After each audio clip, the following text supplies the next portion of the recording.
Hello friend, मी शुभांगी. आज आहे Christmas. क्रिसमसच्या सर्वप्रथम तुम्हाला खूप साऱ्या शुभेच्छा. भक्तीला आजपासून स्कूलला सुट्टी पडल्यामुळे ना आमचा नवनवीन काहीतरी प्रोग्राम चालू आहे.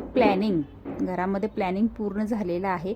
1 तारखेपर्यंत सुट्टी असल्यामुळे तेवढ्या दिवसामध्ये काय काय करायचं आहे, कुठे कुठे जायचं आहे, प्लॅनिंग करायला कुठं काय जातं आहे. तसं ना आज आम्ही बाहेर आलेलो आहोत. 25 तारीख आहे, क्रिसमस आहे. भक्तीला आजपासूनच सुट्टी पडली. म्हटलं पहिल्या दिवशी तरी बाहेर घेऊन जाणं भाग पडतं. थोडंसं मूड ऑफ व्हायच्या अगोदर ना थोडं बाहेर गेलं ना व्यवस्थित राहते. सांगितलेली सगळी कामं करते, राग येत नाही, रुसवे फुगवे होत नाहीत. त्याच्यामुळे ना आज तिला घेऊन आले मी रंकाळा पाहण्यासाठी. रंकाळ्याला थोडंसं डेव्हलपमेंट केल्यामुळे ना खरंच खूप सुंदर दृश्य आहे. पुन्हा निवांत फिरायला काही वाटत नाही इथे. पहिलं ना इथे थोडं गवत वगैरे होतं ना, तर त्याच्यामुळे थोडीशी भीती अशी होतीच. तरी देखील आज आमच्या समोरच मोठाच्या मोठा साप होता गवतामध्ये, तर ते पण तुम्हाला व्हिडिओमध्ये पाहायला मिळेलच.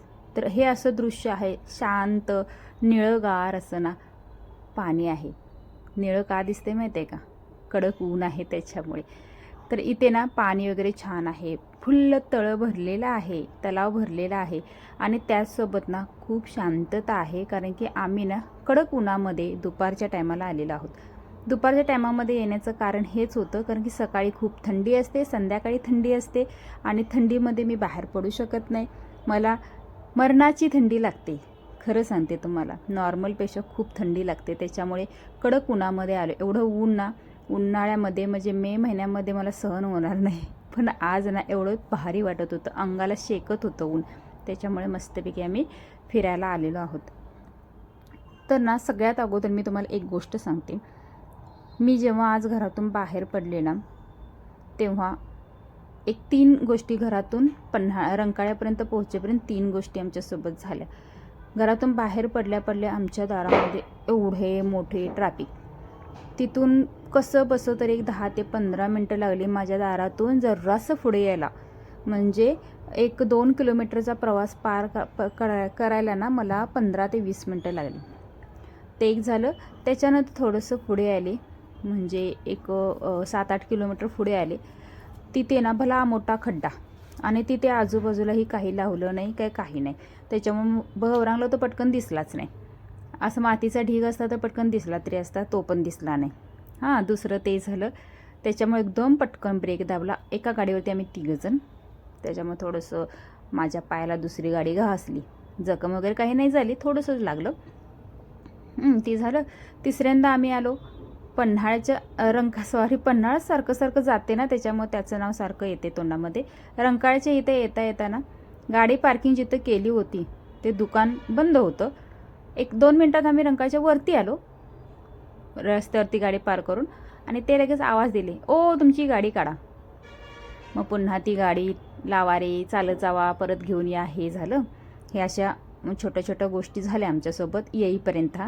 कारण की माणसाची काही गॅरंटी नाही क्षणात काय होतं ते. तर ही गर्दी आहे साप पाहण्यासाठी. साप काय मला दिसलाच नाही, पण मी अगोदर तिथून घाबरून पळून आले. कारण की सगळी बोललीत की अरे मोठा साप आहे, अरे मोठा साप आहे. बस मला तेवढं घाबरवण्यासाठी बस झालं होतं कारण. त्याच्यामुळे आम्ही तिथून पुढे आलो असं चालत. रंकाळ्यावरती आज थोडीशी गर्दी कमी आहे. क्रिसमस आहे, फोटोशूट वगैरे छान छान चालू आहे, छोट्या छोट्या मुलांचं वगैरे असं चालू आहे. पण जी अशी म्हणावी संध्याकाळच्या टायमाला जी गर्दी असते ना ती नाही आहे. आणि थोडंसं आता झाडाखाली थांबते, कारण की कडक ऊन मला चांगलं चटके देते. पन्हाळ्यावरती खूप गोष्टी ना असं फिरून बघण्यासारख्या आहेत. रंकाळ्यावरती पण आहेत. तर तुम्हाला जर ऑप्शन दिले की रंकाळा आणि पन्हाळा ह्याच्यामधले कोणतं ठिकाण जास्त आवडतं, तर तुम्ही कोणतं सांगाल? कमेंट करून सांगा. आणि हो, हे आत्ता जे आमचं चाललेलं आहे ना, ही क्लिप मी फर्स्ट पण लावली होती. इथे ना माझ्या हातात, मला नेहमी डाव्या हातात घालायचं घड्याळ सवय आहे आणि उजव्या हातात मी काहीच घातलं नव्हतं. त्याच्यामुळे भक्ती माझी रुसली, तुझा उजवा हातामध्ये घड्याळ पाहिजे.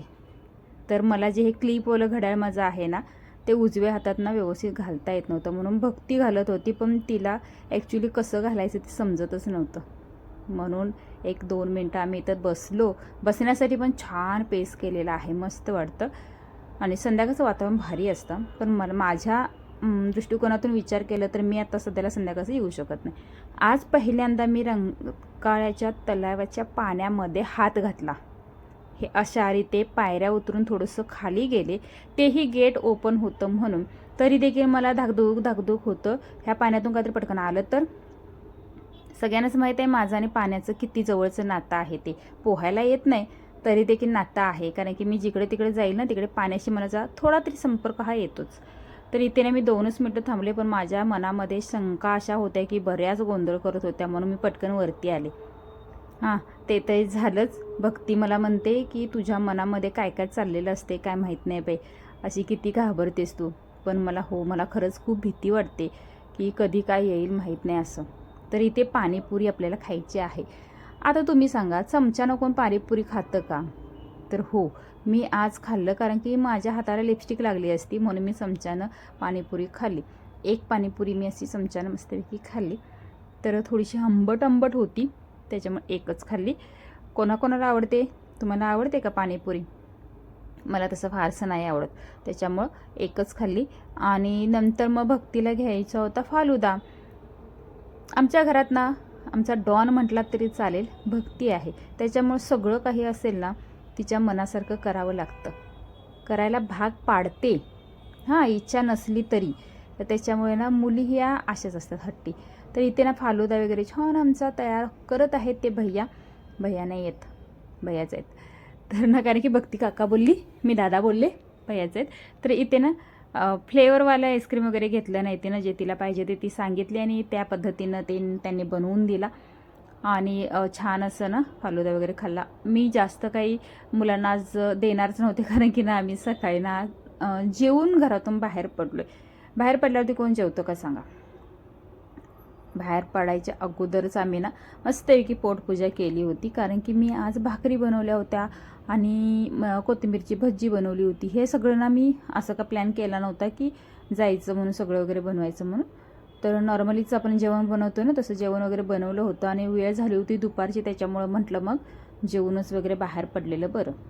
जेवून बाहेर पडल्यामुळे थोडंसं माझा खर्च वाचला हो, दुसरं काही नाही. तिकडे फालुदा ना भक्तीला खायला घेतला होता, तिनं मला पहिला घास मलाच भरवला, तो वगैरे खाल्ला. आणि आता ना थोडंसं मी तुम्हाला रंकाळ्यावरचं जी बगीचा आहे ना, तशी झाडे थोडीशी कमी झाली, सुकलीत, तर ते दाखवते. आणि ह्याच्यातलं मी थोडासा व्हिडिओ पण कट केला आहे, कारण की मी ऑलरेडी पहिल्यांदाच मी व्हिडिओ अपलोड केला होता शॉर्ट व्हिडिओच्या माध्यमातून. तर त्याच्यामुळे आम्ही कोल्हापुरी मस्तपैकी होतं तिथं, फोटोशूट वगैरे केलं आणि बरेच जण आले होते. जे व्यायामचं साहित्य आहे ना ते थोडंसं तुटकं झाले, तर जिथे होतं ते गौरांगनं वगैरे थोडंसं घेतलं. गौरांग पूर्ण व्हिडिओमध्ये आत्ता आला आहे.